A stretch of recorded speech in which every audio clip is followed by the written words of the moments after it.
Tema kita, saudaraku, adalah Shake Proof Home. Rumah yang bebas ataupun tahan goncangan. Nggak ada bebas goncangan, tahan goncangan. Amin. Haleluya.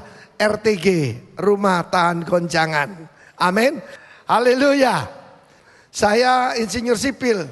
Khotbahnya soal membangun.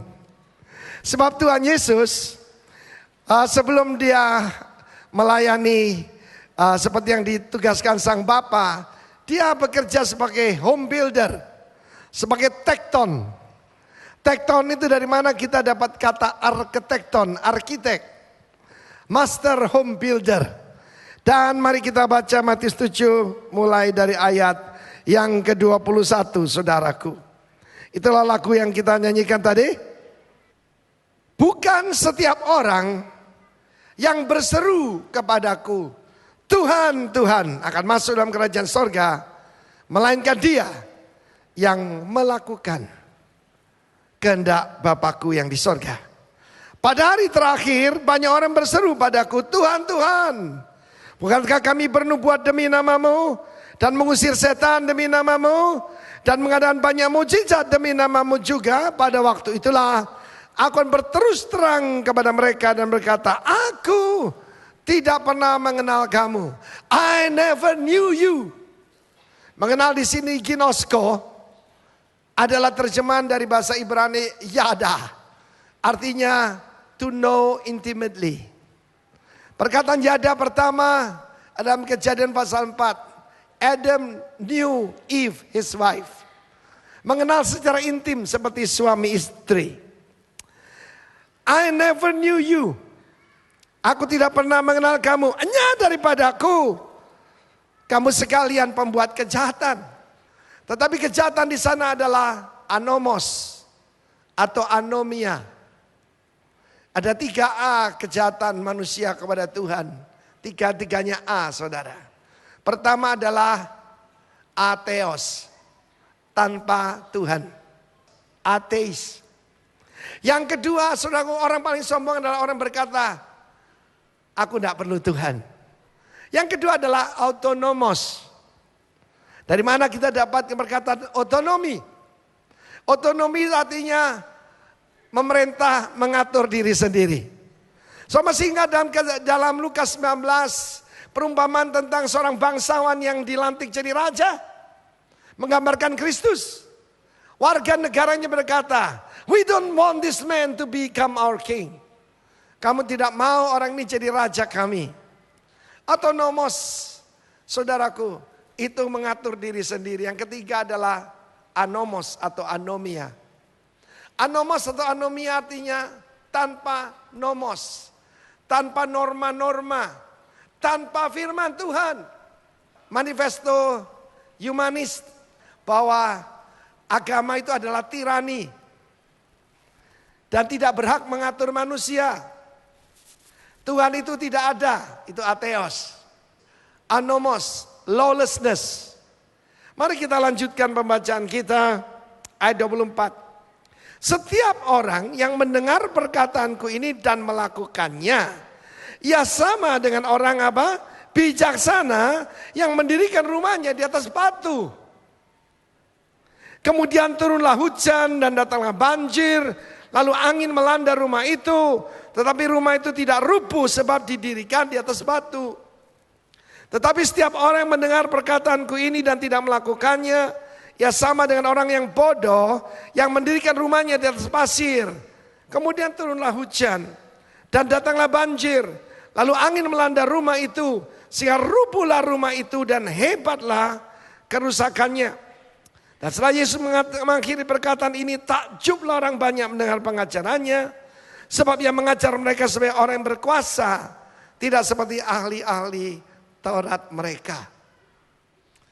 Perumpamaan tentang orang bijaksana dan orang bodoh yang mendirikan rumah ini adalah konklusi dari pengajaran Tuhan Yesus yang terkenal, khotbah di bukit. Mulai dari Matius 5, 6 dan 7. You are the salt of the earth, you are the light of the world. Engkaulah terang dunia, engkaulah garam bumi. Garam tugasnya menghentikan kebusukan.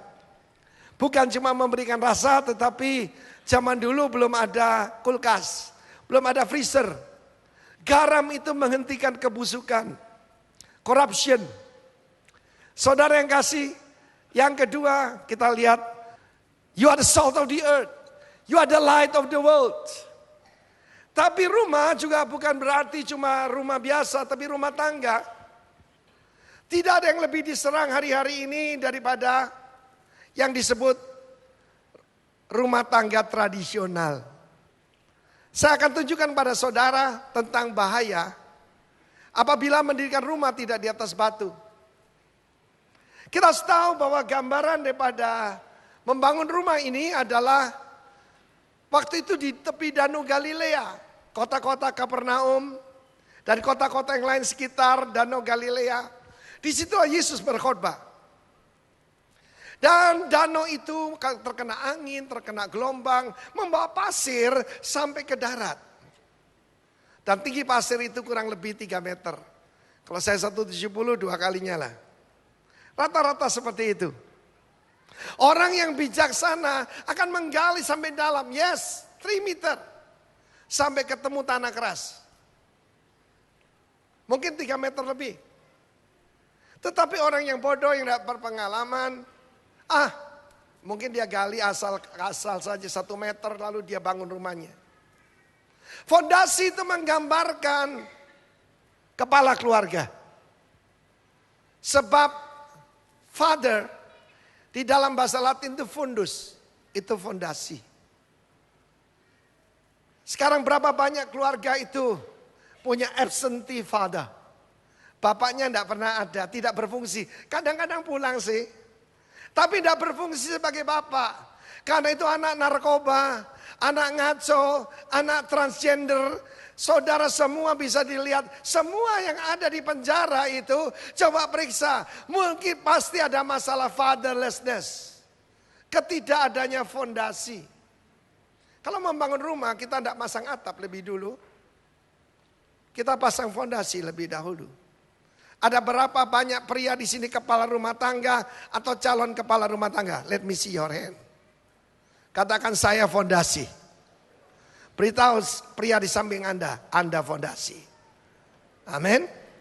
So be strong. Amen. Haleluya. Ada 3 bahaya di situ. Hujan, banjir, dan taufan. Nanti saya akan terangkan. Yesus berkata, engkau pembuat anomos. Kenapa orang membenci Tuhan? Kalau seorang mati yang tidak dibenci. Kenapa orang benci Yesus? Sekarang ini di mana-mana seorang mendengar istilah ini, Kristofobia. Kristofobia, biasanya orang fobia kepada teroris.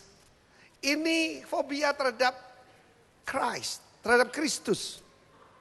Kepada segala bentuk kekristenan dan dicap ketinggalan zaman, dicap yaitu right wing, dicap fundamentalis.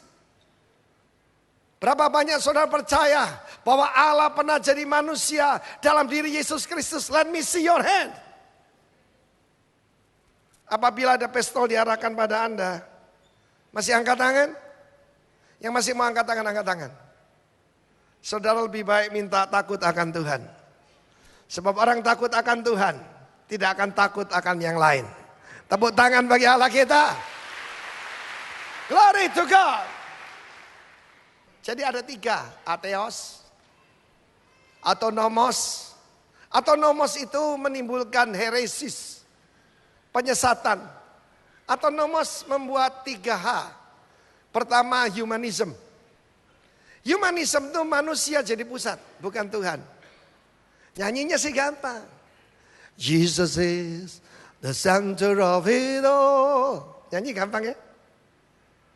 Really? Apa Yesus jadi pusat dalam kehidupan kita? Kedua, hedonism. Ini masuk ke gereja. Yang ketiga, heresi atau heresis. Self-chosen opinion. Firman Allah mengatakan jangan mengawini kakak dan adik bersama-sama di satu rumah. Jangan menyingkapkan aurat daripada anakmu perempuan. Jangan bersetubuh laki-laki seperti dengan laki-laki. Sebab itu adalah perbuatan sumbang di hadapan Tuhan. Tapi zaman sekarang namanya alternative lifestyle. Firman Allah berkata dalam Yesaya 5 ayat 20, celakalah orang yang mengatakan yang jahat itu baik, yang baik itu jahat. Yang merubah kegelapan jadi terang dan terang jadi kegelapan. Yang merubah yang manis jadi pahit, yang pahit jadi manis. Celaka, kata firman Tuhan. Wow! Dan saya tidak akan mengurangi sedikit pun ayat itu. Itu yang terjadi sekarang. Aborsi disebutkan hak asasi wanita. Itu pilihan wanita. Satu hari saudaraku, saya itu tergerak mendengar ada seorang jemaat kita tinggal di sebuah apartemen di Surabaya. Ayo kita datang pada mereka, kangen lama tidak ketemu. Begitu masuk saudara, dan kita mendengar kabar baik bahwa istrinya hamil. Oh, kita ingin ketemu. Waktu kita ketemu wajahnya sedih. Loh, kenapa? Iya, di USG anak perempuan. Kan senang, anak punya 2 anak laki. Sekarang kasih anak perempuan. Tapi dokter mengatakan harus digugurkan. Kenapa? Karena bukan dia yang program. Saya marah saudara. Saya bukan marah, saya muntap saudara. Ada dokter mengatakan dia yang memprogram anak. Anak yang bisa memprogram cuma Tuhan. Saya bilang jangan ikuti dokter itu. Disuruh gugurkan. Aborsi pembunuhan saudara. Ada seorang hamba Tuhan berkata, bagaimana dunia ini mau damai? Wong anak-anak dalam kandungan disuruh bunuh oleh ayah dan ibunya sendiri. Yang baik jadi buruk, yang buruk jadi baik, yang gelap jadi terang, terang jadi gelap. Yang pahit jadi manis, yang manis jadi saudaraku. Yang kutuk jadi berkat, berkat jadi kutuk. Ada 3 bahaya. Pertama banjir. Hujan. Lalu banjir. Lalu taufan. Saya akan bicara yang nomor 2 lebih banyak. Jadi yang pertama saya terangkan dulu dan nomor 3. Yang pertama itu hujan. Amin. Hujan dalam Alkitab adalah blessing. Berkat jasmani, berkat rohani, promosi, ataupun saudaraku benar berkat finansial. Tuhan tuh hobi memberkati umatnya, amin. Dia berkenan atas kemakmuran dari hamba-hambanya. Tidak peduli orang lain ngomong apa, itu hatinya Tuhan. Ada berapa banyak bapak di sini ingin anaknya lebih makmur dari dia? Angkat tangan. Itu bapak yang waras saudaraku. Amin. Haleluya. Yang tidak angkat tangan mungkin tangannya sakit. Ketika saya membangun gedung ini, saya mengeterapkan firman Tuhan ini. Karena di sebelah ini kan sungai yang cukup besar, Tukat Ayung. Dan mungkin ratusan ribuan tahun yang lalu saudaraku, maka sungainya lebih besar. Jadi daerah ini penuh dengan pasir. Dan cukup tebal pasirnya. Nah, perintah saya kepada kontraktor kita, gali sampai ketemu paras, bukan pasir, paras. Paras itu sandstone. Yang warnanya hitam tapi keras itu. Gali sampai sana. Pak, mahal loh Pak dan lama. Coba digali. 3 meteran Pak. Saya bilang, biarkan. Gali sampai dalam. Akhirnya dengan susah payah, mungkin dia ngomel nggak tahu saudaraku. Tapi akhirnya saudara barulah dibuat lantai kerja, dipasang fondasi beton bertulang. Setelah digali, dan untuk menggalinya susah kan, ini pasir kan. Dia harus dipasang yaitu saudaraku turap dari kayu sampai atas.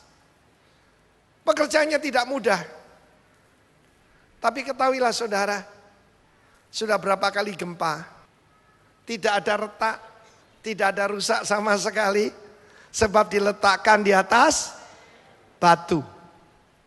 Apa bahayanya kalau ditaruh di atas pasir? Ketika hujan datang, pasir itu akan memadat. Bangunan akan turun. Dan bangunan itu akan rusak. Saya masih ingat, waktu saya jadi kontraktor, saudara. Maka, karena saya seorang insinyur bangunan, saya bekerja sesuai standard of operation. Di Surabaya itu air tanahnya tinggi. Jadi untuk menggali itu, saya memerlukan menyewa pompa yang cukup banyak. Waktu itu pekerjaannya di musim hujan, saudara. Dan harus menggali cukup dalam, mengeluarkan airnya. Dan saya masih ingat hari itu, ada seorang kontraktor lain, kontraktor baru. Dia bukan insinyur, tapi dia insinyur bonek. Apa itu bonek? Bondo nekat, saudaraku. Ya, apa yang dia lakukan? Dia gali asal-asal saja dan dia membuat fondasi di tengah malam. So tahu kelelawar terbangnya rendah di tengah malam. Supaya orang lain tidak tahu. Dia buang cepat-cepat. Lalu dia dirikan tembok di atasnya. Dia melihat kepada saya dengan sinis. Saya setengah mati sokong gali. Keluarkan air saudara. Sementara dia tembok sana 2 meter. Fondasi saya baru selesai. Tapi tibalah musim hujan. Yang kedua. Apa yang terjadi? Bangunannya turun dan miring. Dan retak. Temboknya pun tembus, saudara. Hujan itu menggambarkan berkat. Dan yang saya lihat, banyak orang itu murtad bukan karena kekurangan. Tapi justru ketika mendadak kaya, saudara. Dalam beberapa satu warsa terakhir, kelas menengah di Indonesia itu naik. Yang punya tabungan 200 juta aja sudah dibilang orang kelas menengah. Bayangkan kalau 200 juta itu jadi 200 juta US dollar. 2,5 T. Baru 200 juta aja ada yang kawin lagi. Kenapa ketawa? Punya pengalaman. Ada yang jadi sombong. Ada yang angkuh. Saudara biasa kalau orang dalam kesesakan itu berseru-seru pada Tuhan. Oh Tuhan. Doa puasa ikut saudaraku. Doa malam ikut. Semalam suntuk ikut. Bahkan kebaktian wanita juga ikut. Tetapi begitu hujan datang. Di mana? Oh, sedang keluar Nigeria. Betul, dulu ada seorang anak muda, waduh, cinta Tuhan, semua acara dia ikut. Pemuda ikut, pemudi ikut, tante-tante, oma-oma juga ikut. Begitu kaya sedikit, hari Minggu saya cari di mana? Oh, beta main golf, hari Minggu. Hati-hati saudara. Bagaimana dengan Tovan? Berapa banyak saudara percaya kalau kita di dalam Tuhan, kita tidak akan mengalami malapetaka. Siapa yang percaya angkat tangan? Siapa yang mengatakan pada saudara?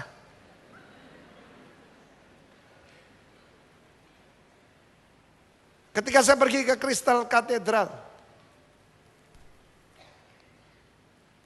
karena saya orang Bali, saya suka keindahan. Dan di Bali ini, patung-patung yang terindah di dunia. Itu patungnya jelek sekali, itu patungnya Ayub. Udah jelek, Ayub dalam keadaan penuh borok, sedang menggaruk boroknya dengan beling saudara.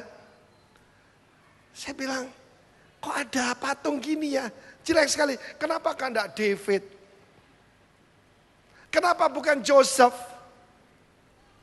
Loh kok Ayub?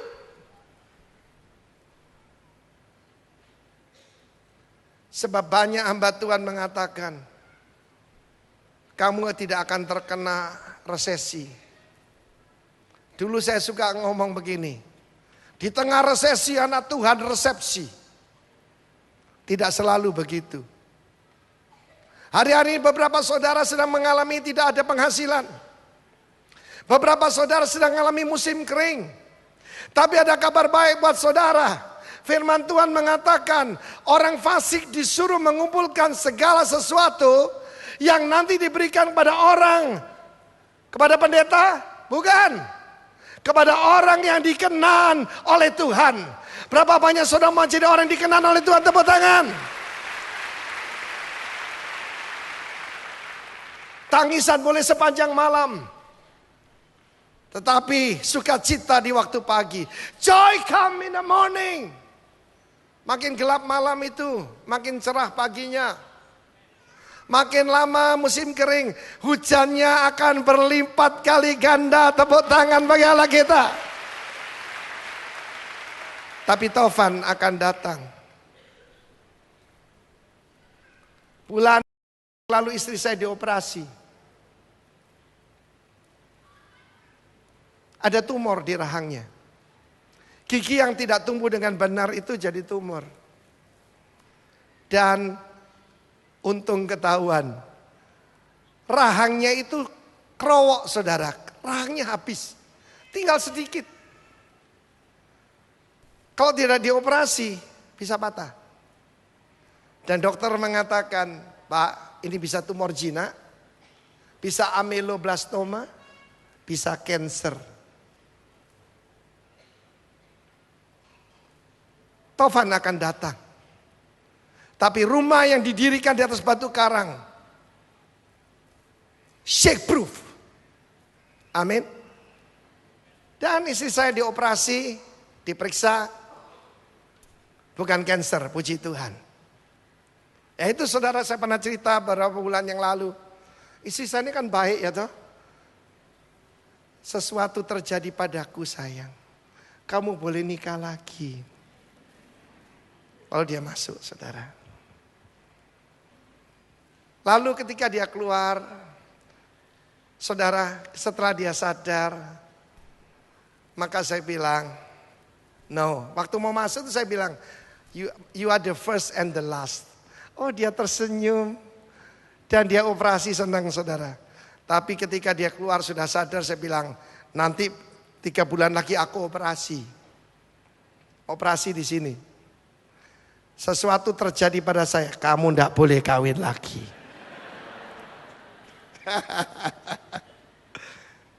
Tidak setuju ya? Biarin. Saya katakan, I'm like God, I'm possessive. Amin. Nah saudara yang kasihan Tuhan, hari-hari ini, itulah yang sedang diajarkan. Kamu ikut Tuhan, bisnismu tidak akan terganggu. Keliru.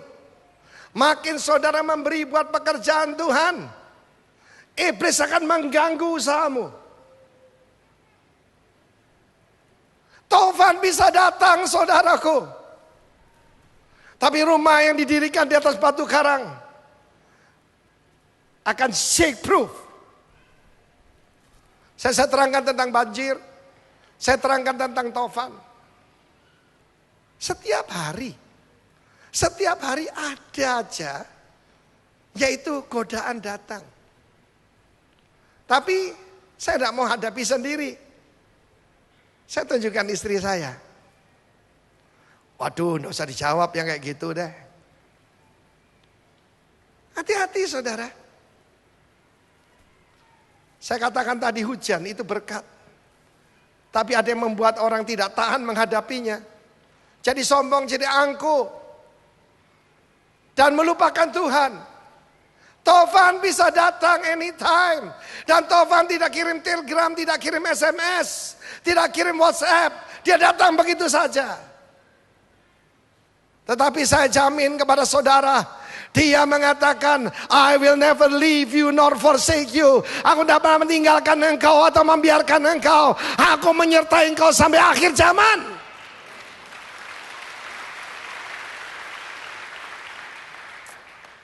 Saya mengajak saudara untuk mengerti kebudayaan apa yang kita hadapi ini. Saya tunjukkan pada saudara kingdom cultures. Karena bahaya banjir adalah erosi.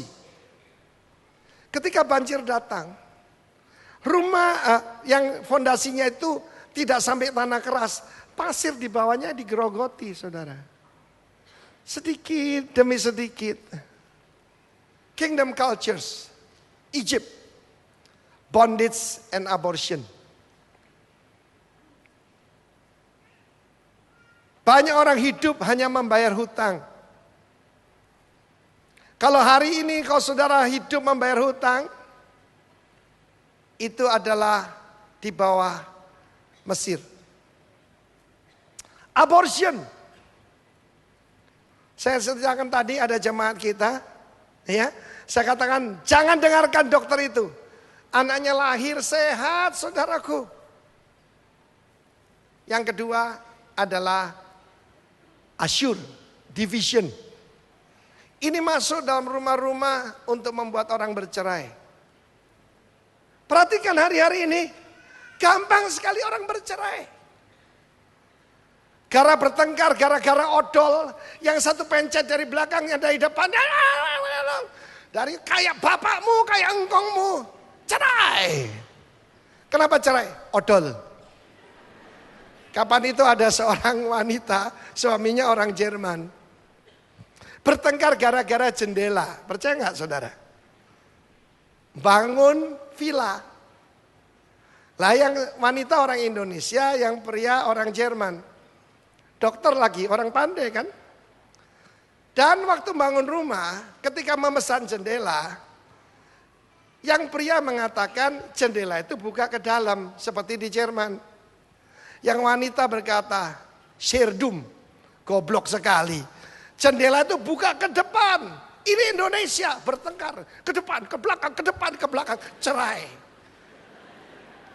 Division. Ketiga, Babylon. Babylon itu confusion. Roh ini sedang bekerja di dunia. Media Persia itu menggambarkan, saudaraku, frustration. Media Persia itu bagian dada ya. Ketiga yang terakhir yang penting itu nomor 5 dan 6. Ini yang sedang kita hadapi, Greco-Roman. Katakan Greco-Roman. Yunani Romawi. Yurom. Yunani Romawi. Yunani, Romawi, Yunani dulu mengeluarkan hukum untuk menghalangi kebenaran. Romawi, saudaraku, toleransi. Coba dengarkan di mana-mana, bahasanya apa? Toleransi. Sikap gereja kepada orang gay, loh kita mengasihi mereka. Yesus sanggup membebaskan. Ada yang berkata, I'm born gay. Aku sudah lahir ya sebegini, sudah melambai begini. Tidak ada kromosom G itu tidak ada. Ada wanita atau pria XX, XY. Ada YZ, Bu Dokter. Ini ada dokter-dokter di sini. Ada enggak kromosom G? Tidak ada. Tidak ada, saudaraku. Saya diberi arloji oleh adik saya. Arloji Apple, iWatch. Dan harus dimasukkan data di situ. Gender. Male, female, other. Oh, ada yang other, saudaraku. Coba lihat kiri kanan, saudara. Coba ditatap. Ada yang other enggak di sini, saudaraku? Ada male, female, and other. Kalau saudara pergi ke WC umum, cuma ada male, female, dan disable. Ya itu mungkin, saudaraku. Tapi ini yang terjadi, saudara. Oke, saya mau tunjukkan apa yang diusir oleh Yesus tadi.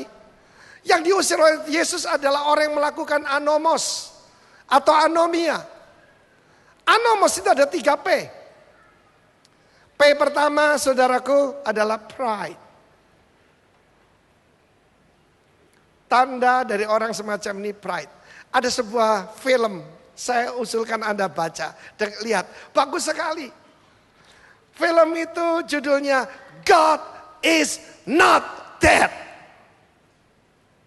Ceritanya seorang, sebab saudara, yang ini, yang gay, yang homo ini, kebanyakan itu justru, dan yang ateos, semua ada di perguruan tinggi. profesor-profesor.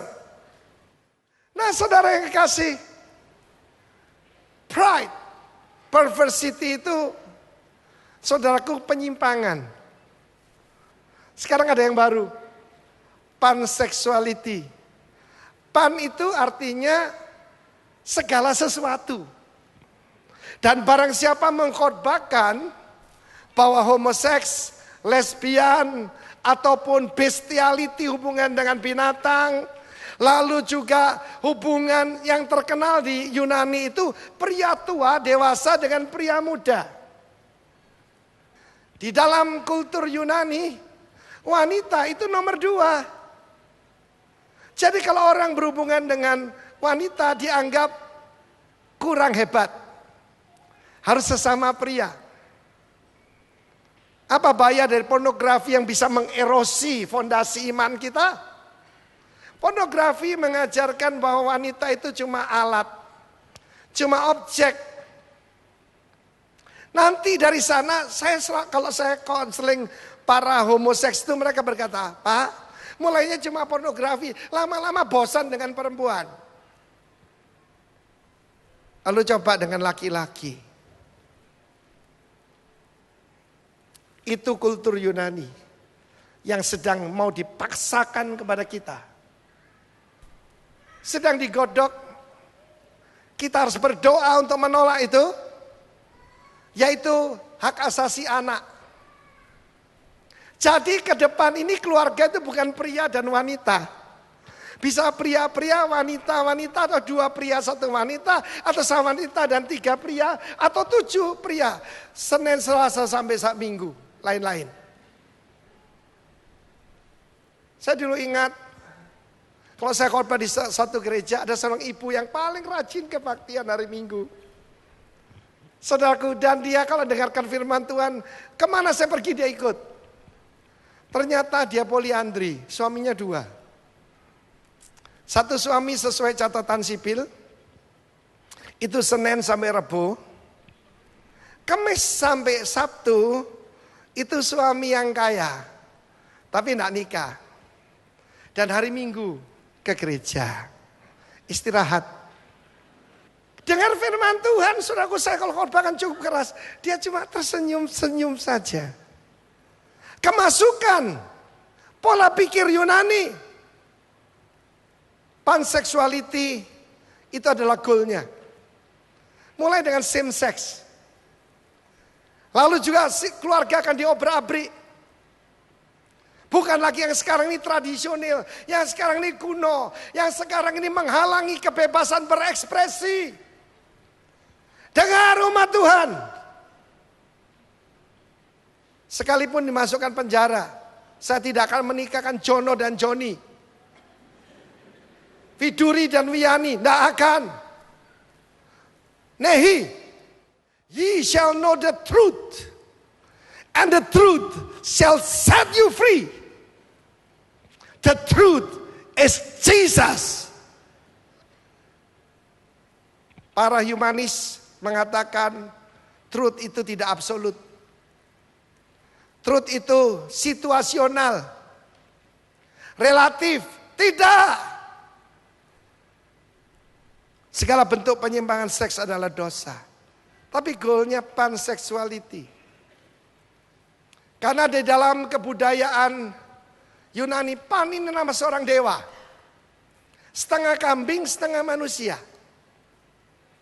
Dan di dalam pesta seks daripada dewa Pan, seorang wanita akan disetubui oleh seekor kambing jantan. Dan semua orang berpesta. Ini sesuatu yang sangat mulia. Betapa orang merendahkan imago Dei. You are the image of God. Saudara dan saya diciptakan menurut gambar dan rupa Allah. God is holy. Holy, holy, holy is the Lord of hosts. Mari saya mengajak semua fondasi di sini, semua kepala keluarga, be strong in the Lord. Sebab ada satu janji Tuhan, kalau seorang laki-laki takut akan Tuhan, menyukai perintah-perintah Tuhan, maka keadaannya akan baik dan istrinya seperti pokok anggur yang manis di tengah rumahnya. Dan anak-anaknya sehat semua. Amin. Seperti pokok anggur sekeliling mejanya. Begitu sedih hati saya mendengar ada seorang teman saya, hamba Tuhan, melayani Tuhan dengan setia. Tapi nggak tahu apa yang terjadi. Anak pertama melambai. Laki-laki. Lemah gemulai. Yang kedua, murtad. Teman saya ini sedang terkena Parkinson. Ya karena stres. Tapi saya berdoa. Inilah yang terjadi saudaraku. Saya pegang ayat ini. Dalam kitab Yesaya. Pasal yang ke-7. Pasal yang ke-8. Sesungguhnya aku dan anak-anak yang telah diberikan Tuhan kepadaku adalah tanda dan alamat di antara orang Israel dari Tuhan semesta alam yang diam di Gunung Sion. Bahasa Inggris 1, 2, 3. Here am I and the children whom the Lord has given me. We are for signs and wonders in Israel from the Lord of hosts who dwells in Mount Zion.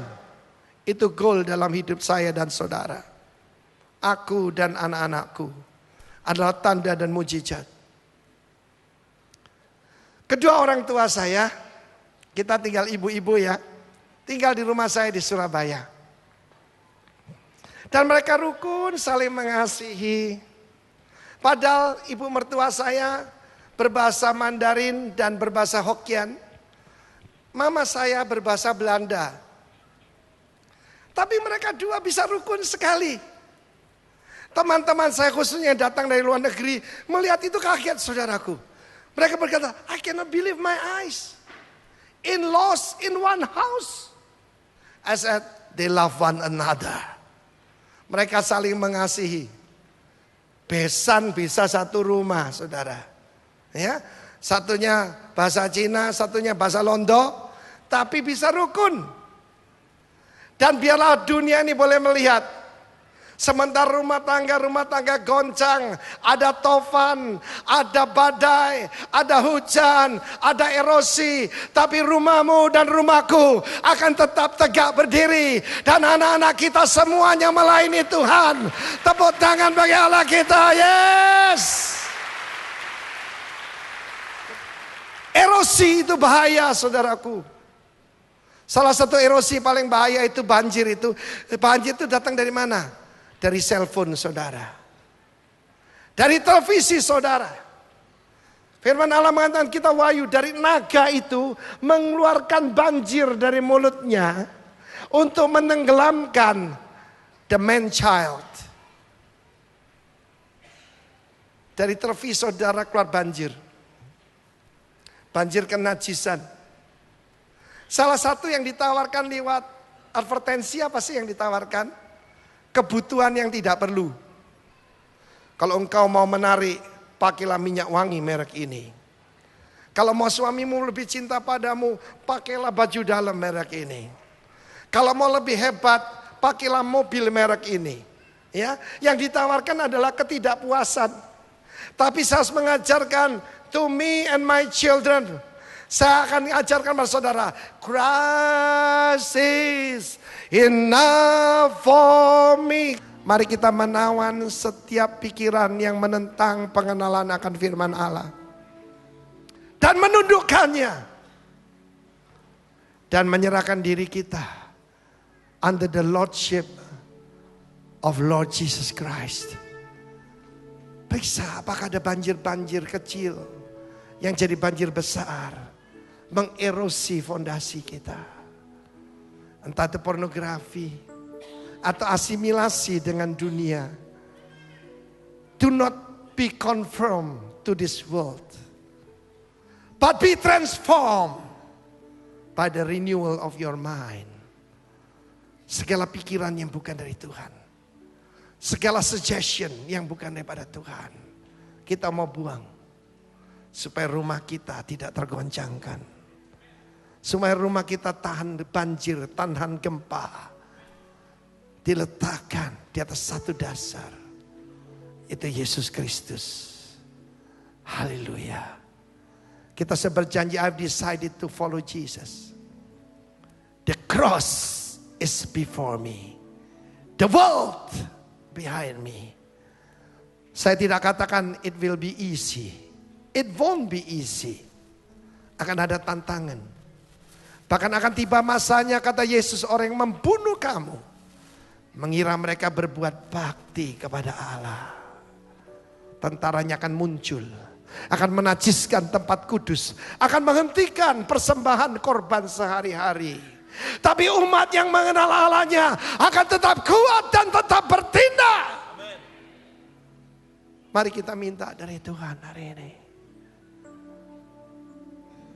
Pikiran Kristus, perasaan Kristus yang berkata, not my will, Father, but thy will be done. Kami mempersiapkan diri untuk menerima persekutuan dengan tubuh dan darah-Mu lewat perjamuan ini, Tuhan. Buat rumah kami, rumah tangga kami, rumah iman kami shake proof.